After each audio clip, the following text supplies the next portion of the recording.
So I like when I see when I'm looking at me when I'm walking past the mirror. Don't stress through the night at a time in my life, ain't worried about if you feel it. Got my head on straight, I got my vibe right, I ain't gonna let you kill it. See, I won't change my life just fine. Hello and welcome to A Seat at the Table. I'm Deneen Milner. Today we're talking about the awesomeness of Black motherhood. I would describe myself as ridiculously loving, dedicated, and an extremely open mother. I'm Christine White, and I'm a super honest, say anything supportive mom. And I'm Monica Pearson. My parenting style is kind, sometimes overprotective. And I say what I mean, and I mean what I say. Every mom is different, but Black moms share a common language. Let's take a look at some of the unique things Black moms say. Come here. I'm gonna count to 3. You better get you stop, you better. Don't make me embarrass you in front of your friends. Who do you think you're talking to? Girl, I will knock you into next week. Keep crying, I'm gonna give you something to cry about. Cut them damn lights off! You ain't gonna be running in and out, and in and out, and in and out. Either you in or you out. Don't be running in and out of my house. You letting the cold air out. I didn't have a boyfriend until I was married. Why you talking about boys? Didn't nobody send you out there to be dating no boys? Till this day, my mom will say boys only want one thing, sex. Don't bring home no babies. When we get in the store, don't touch nothing. Mama, I want the new truck. And she'd be like, you got some new truck money? Do you have Jordan's money? Do you have McDonald's money? Money don't grow on trees. Oh, looks like you need a job. You know, I was listening to that, and I had 3 things that came into mind immediately, my mother used to say. The first was, do you think I'm the First National Bank of Hattie? The other one was, which had me laughing, I pay the cost to be the boss. That's there right. It is. And there it is. The last one that I'll share, and I'll clean it up. I remember spouting some profanity one day, sugar honey iced tea, and my mother said to me, why would you put something in your mouth you wouldn't hold in your hand? Well, I love your mama's saying. I love them. I promise you, I probably said about 2/3 of what was in that video just this morning. Oh, yeah. Like, easily. You know what I love about this discussion about Black mothers is that it's never had in this kind of way. Like, I started My Brown Baby, you know my background is as a journalist and an editor, and I worked at Parenting Magazine for quite some time. And I did it because I wanted to know how to raise my little human beings, right? But what I brought to the table was something that just didn't exist, which was the idea that Black mothers love their children, Yes. raise them with intention, have them with intention, and don't fit into all these ridiculous stereotypes that you see of Black mothers. Yeah. And so I just love that we're having this discussion about what the 3 of us love so much is our babies and being moms. I've noticed that grandmothers, particularly my grandmother, was kind of harsh. Like, she didn't really smile. She didn't say things like, oh, you're so adorable, I love you so much. And I mentioned it to one of my friends one time, and she said, you know, Black mothers have had to be very protective of their children, and they didn't want, particularly as we go back through slavery, like, they didn't want people looking at their kids as property. So sometimes they wouldn't big up the accomplishments of their child in order to protect them. And so I am conscious every day to make sure that I show that love and that joy, because I think that it's been thwarted in our community. We've made decisions not to be super affectionate with our children just out of the protective instincts. Now, see, it's very different in my family. My grandmother, who was known as Bowleg Rose, because she was very bow-legged. Oh, wow. But she taught me how to play poker. She also taught me how to do the dance called the black bottom. She was really, she had a 3rd grade education. She was all about having fun. I mean, this is a woman who made beer and wine and sold it on Sundays. Wow. To support her family. I love it. Whereas my mother was the first person in my family to graduate from high school. And she spent a great deal of time telling me about the importance of education. But in the same vein, I can remember her taking me to what was called the colored library because she wanted me to love books. And she was very loving, but Hattie didn't play. I mean, my mother, I can still remember the day I mouthed off at my mother. And she always said, we have rules and you will follow the rules. If you don't follow the rules, there are consequences. And I mouthed off at Hattie. The next thing I knew, she had called the cab because she didn't drive. She was pulling me out the door into the cab and was taking me to the juvenile detention center because she said, I'm not having anybody, anything in my house that does not follow my rules. I was hollering and screaming all the way up the stairs. I am 70 years old. That still makes my skin crawl. Okay? Hattie didn't play. And she always used to say to me, all work is good work as long as it's honest work. Don't you turn your nose up at anybody in any career. So, you know, I think about my mother a lot now that she's passed because her sayings were really teachable moments for me. Right. My mom, what I loved about my mom that I didn't necessarily appreciate when I was a kid was her teaching me how to be. Right? Like, my mother taught me how to iron clothes. She taught me, I was cooking full-on dinners at 12 because my mom worked. She was like, look, listen, you know, we come from, Black women, come from families where mothers didn't stay home. They worked, right? And my mother worked hard in a factory, putting the shine on lipstick. Like, they had Bunsen burners, and she would literally spend all day twirling lipstick underneath Bunsen burners so that when you open the lipstick, it would be shiny. That's what her job was. So when she came home, she was not trying to be in anybody's pot. So she taught me how to do that. But at the same time, what I loved about her most was that she had high expectations for me, right? She had high expectations for me. And those she expected those expectations to be met. And my mother never hit me. She you know, knew how to send you outside and get a switch. I only remember twice getting hit.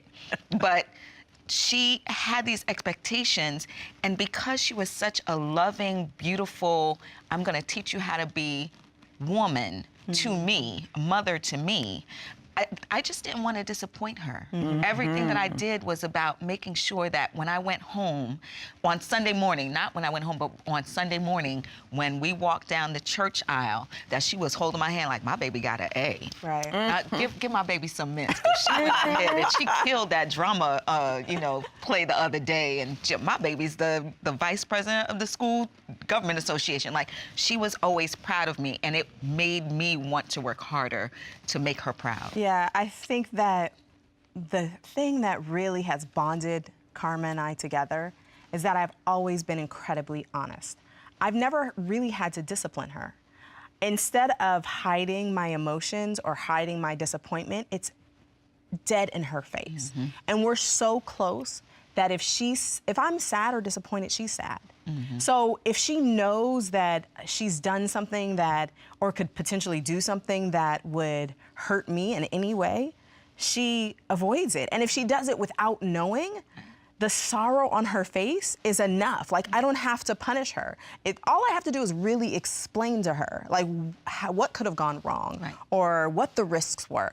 I don't necessarily have to say, Karma, you shouldn't have done that.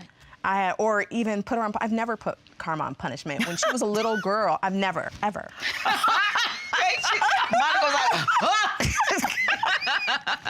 I did spank her once after sort of having a conversation with a friend about whether or not we should spank, and I will never put my hand on my child again. My God. The disappointment, the disappointment from her, even the feeling of having to be physical with my child, something was not right. Same with me. And I grew up with spankings, so I did too. Right, but I didn't have to. It was more important for me to put her in my face, to get down on her level, and say, "You can't do that, babe. You can't." Well, I was spanked and, you know, go get the switch. And my mother had what was called a razor strap. And just the fear of knowing that that was going to go up on my behind was enough to make me stay in place. But with Claire, I learned very quickly. She got her first spanking from my mother. And it was like, oh, she hit me. And then I had to go through this. You know, hitting doesn't really change anything because you hit and then it's over with. What I discovered worked even better was taking away things. What I discovered worked even better was expressing my disappointment, because she would far rather get hit than having to live with Mom being upset with me because, as my mother always called me, her beautiful daughter, Claire has always been my beautiful and intelligent daughter. And so for me, it was always about punishment. One quick story. I will never forget in her senior year in high school where Miss Lady, driving her own car to school, decided to have a party at her dad's house when he was out of town. Wow. I'm one of those mamas who checks everything. So I borrowed a friend's car, drove over there, and saw that she was having a party. So I called some of the other mothers who were involved. Yes. And I went over there and broke up the party. But I also took away her car for the remainder of her senior year. And it was torture for her to see me drive her up to the front of the school and let her out. That's cold. She has never forgotten that to this day. Yeah, she learned her lesson, clearly. Okay, but what y'all know about Mozzie, my stepson, who lived with us from age 14 until he went to college, he skipped school because he's a straight A student, but he figured he deserved a break that day. Oh, yeah. Right? Oh, so yeah. he skipped school, and of course, what's the first thing that school does? They call you and let you know your kid wasn't at school, right? What you know about making a boy write a 10-page essay Oh, I love it. on the school-to-prison pipeline and how it affects Black boys? I'm gonna need quotes, I'm gonna need statistics, and you can't play PlayStation until the 10-page paper is done. Love it. That sounds like something I would do, but it wouldn't be called punishment. It's just, that's just growing up in my house. Right, basically. But we gotta talk about these stereotypes that burden Black mothers. We walk around with sort of these expectations that we're going to be the angry Black mom, or that we are the baby mama gold digger, or that we are a welfare mom living off the system. And I think that, like a lot of ways, we contort ourselves to not be those stereotypes, so we shouldn't have to deal with them at all. I love what Flo Kennedy said, the late lawyer from New York, and I'll paraphrase it. She said it's amazing to her how mother is a wonderful profession until you put welfare in front of it. And the reality is that, you know, we as moms, it doesn't matter how you make your income, you still have to raise your children. Absolutely. And all mothers are to be cherished. Now, my big problem is we learn how to be mothers from our mothers and watching other mothers. You know, why aren't there courses on motherhood? Why do you... Children do not come with instructions. No, they don't. When Mari was born, I was like, oh, snap, who authorized this? Right. I'm gonna break her. Well, you know, my thing is that, you know, even in the cards and in Mother's Day, we're always hearing about the sacrificial mom, the mom who gave everything for her kids, almost to the point where if you're not sacrificing yourself as a person, you're not a good mother. And I think that that expectation and that burden is horrible. I want my daughter to know that her autonomy, that her passions, that her desire, that her purpose are as important as having a family. And I would hope that she would choose a man and teach her children that mommy has to be a person too. Well, you know, an overwhelming number of Black women are raising children on their own. And when we come back, we're going to talk some more about what it means to be a single mom. What's wrong with you, boy? Are we hanging out after school now? Let me tell you something. If you get kicked out of that school, I'm gonna take you to the Mississippi and drop you off in the desert. I thought the desert was in Nevada. Now I gotta take all this time off of work to plan some dance and a fundraiser. They want you to come to my school? Wait, you cannot come to my school. Let me tell you something. You are not getting kicked out of that school. Because you're not gonna turn out like your brother. Like who? My daddy? My brothers? Hakeem, baby, you are gonna be somebody.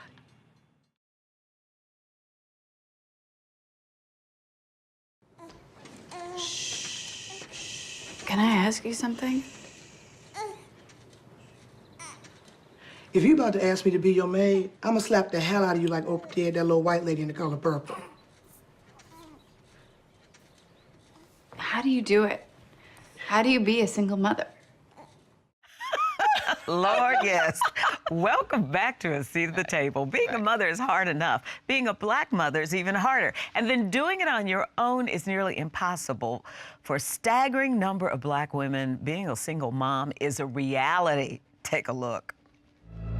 72% of children being born to in African American communities to single parents is a frightening number. Not because Black women aren't capable, not because it's morally wrong, but because it puts an economic pressure on the Black community that we can ill afford.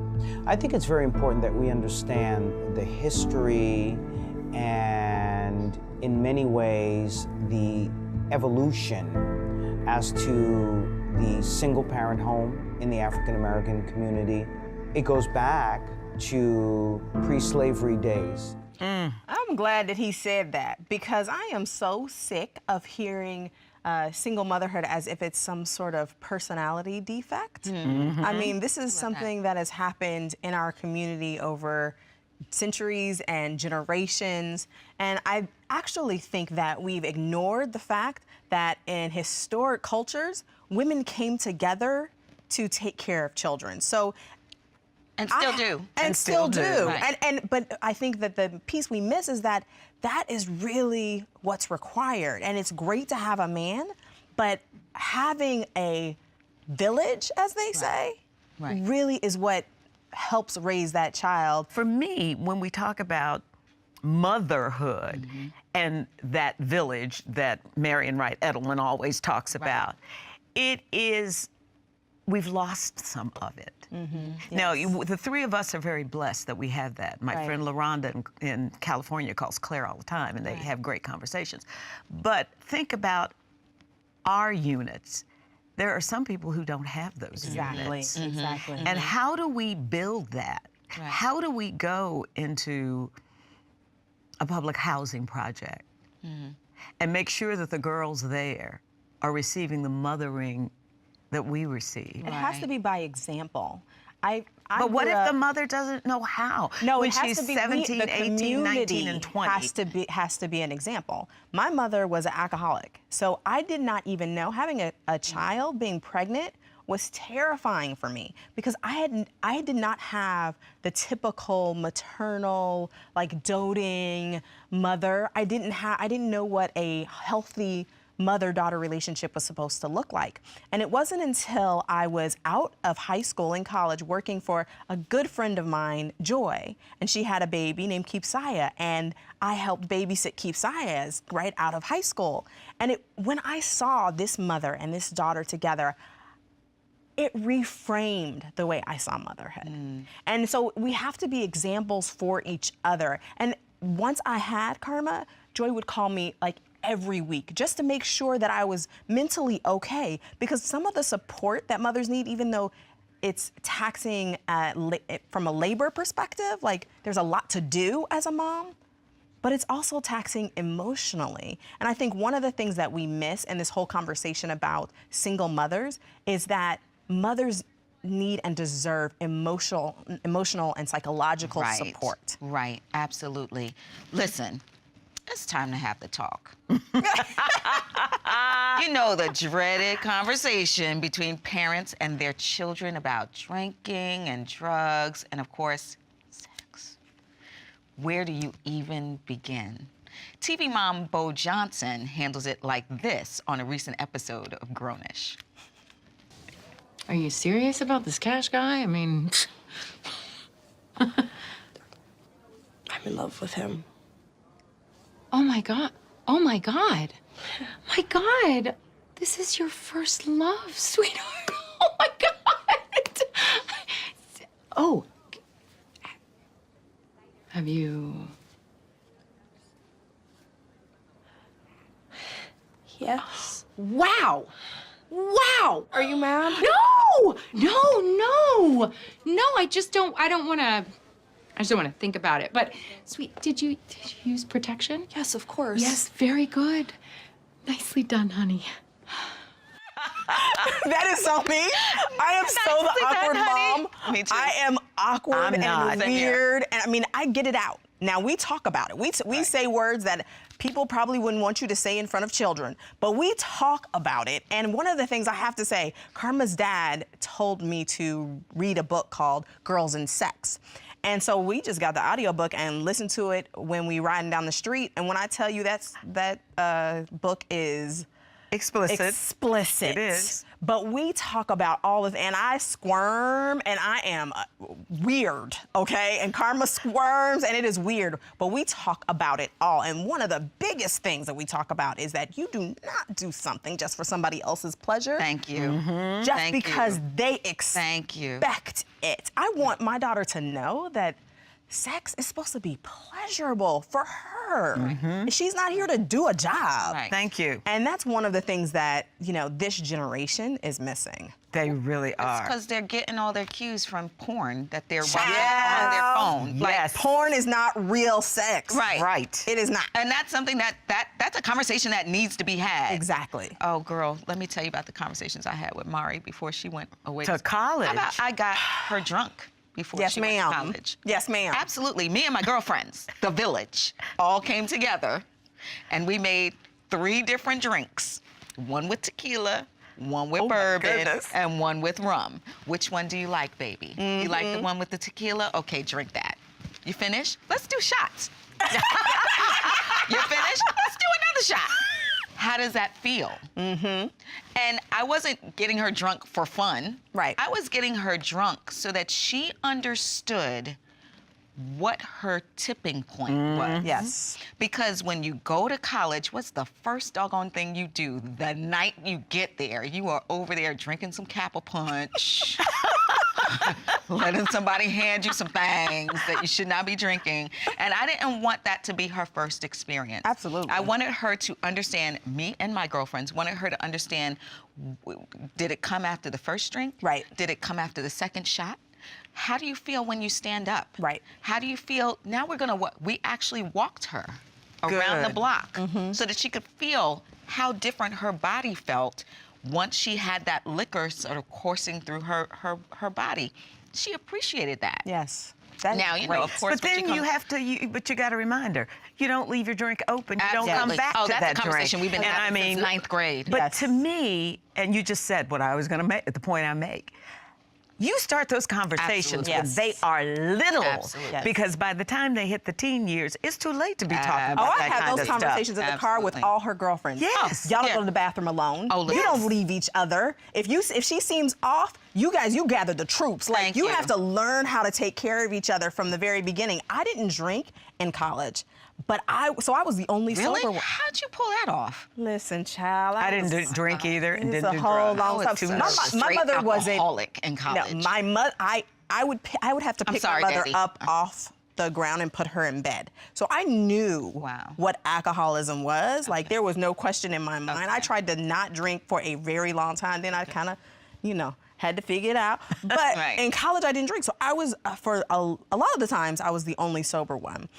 But it's important to have someone who's paying attention, right? Right. All the time. Right. I mean, and there were times when it got a little sketchy there, and I'm glad we made it. We may not have made it out if some of us had not been paying more attention. So I would hope that not just Karma, but her girlfriends have her Absolutely. back. And that gets into Absolutely. the area of sex because, again, you have to start having that conversation about good touch, bad touch, that no really means no. Right. And I think with girls these days and with boys, you have to be open about that it's not just heterosexual sex, it's also homosexual sex. And most of us are uncomfortable about that conversation. Absolutely. My daughter was always in sports. So again, that conversation started when she was 5 and was starting doing gymnastics. You Absolutely. cannot assume just because it's a Yes. same-sex sleepover that they're not having sex. That's right. Thank you. So we need to have this conversation. If you're gonna let your child spend the night, you need to have a conversation about what's off limits. Well, and you how know, Claire behave didn't get around to spend people. the night with people for a very long Oh, time. yeah, I didn't play that. And I'll tell you why. Because when I was a child staying with relatives in Indiana, someone came in and molested me, touched me. And I will never forget that. So that made me overprotective with Claire to the point that I would have to know the parents a long time. I would have to know the son. I would have to know the daughter. Who all is gonna be in the Who all's house. gonna be in the Right. house. Yes. Because I understood what could happen. And I always said to Claire, if anyone touches you inappropriately, you come tell me. I don't care what they say about I'm going to hurt your family. No, they're the ones who are going to be hurt. It's amazing to me how many times women sit at a table and someone says, I've been molested. Like, and of course, to Tarana's point, there's always going to be someone who says, me too. Every person who touches you, every person who touches you leaves a mark on you. Yeah. Wow. Hattie. We have to go, but the conversation doesn't end here. Share your thoughts with us on social media. We're on Twitter, Facebook, Instagram, and Pinterest at ASATT-TV. Thanks for joining us for A Seat at the Table. And in the words of Shirley Chisholm, if they don't give you a seat at the table, bring a folding chair. Everything you've given me, I always keep it inside. You're the driving force in my life. Yeah. Mama, mama.